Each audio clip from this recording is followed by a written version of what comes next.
Après le scandale dans lequel le prince Andrew a trempé, Elisabeth II a pris plusieurs décisions pour ne pas froisser le prince Andrew. Un honneur a été retiré à plusieurs membres de la couronne. Kate Middleton et le prince William vont devoir se passer d'un vieil honneur. Les Cambridge sont des victimes collatérales. Après le scandale provoqué par le prince Andrew, Elisabeth II n'a pas eu d'autre choix que de prendre une série de grandes décisions.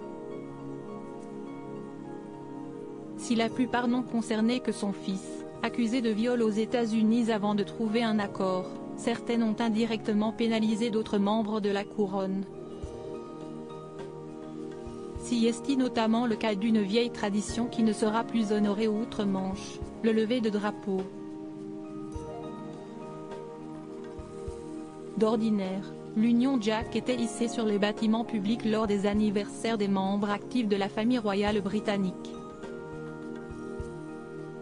Mais puisque le prince Andrew en a été privé, le gouvernement a décidé de mettre fin à cet honneur pour toutes les têtes couronnées hormis Elisabeth II et le prince Charles.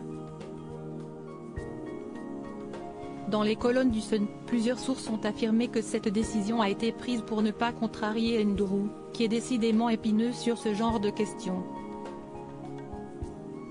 Il est largement considéré que cela s'est produit pour éviter l'embarras d'Andrew, a ajouté un autre initié au tabloïd. Concrètement donc, les drapeaux ne seront plus hissés pour la princesse Anne, le prince Edward mais aussi pour le prince William et Kate Middleton, les futurs rois et reines d'Angleterre. Cette décision surprend outre-Manche car malgré le scandale, Elisabeth II a continué d'apporter son soutien au prince Andrew. En mars dernier, à son braquet est apparu à l'hommage rendu au prince Philippe.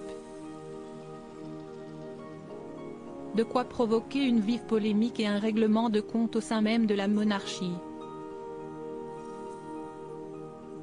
Le prince Andrew a toujours été intensément loyal bien qu'il ait été dépouillé de ses titres royaux. Le prince Andrew reste Morton intensément fidèle à la reine, selon l'auteur Andrew Morton.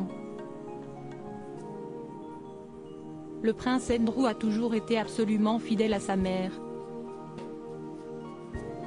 Il ne dira jamais un mot contre elle, il a toujours été intensément loyal, a-t-il affirmé au Mirror.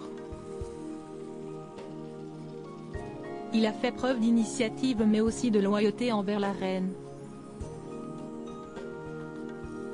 Elle n'oublie pas ces choses et il a été un fils très fidèle envers elle.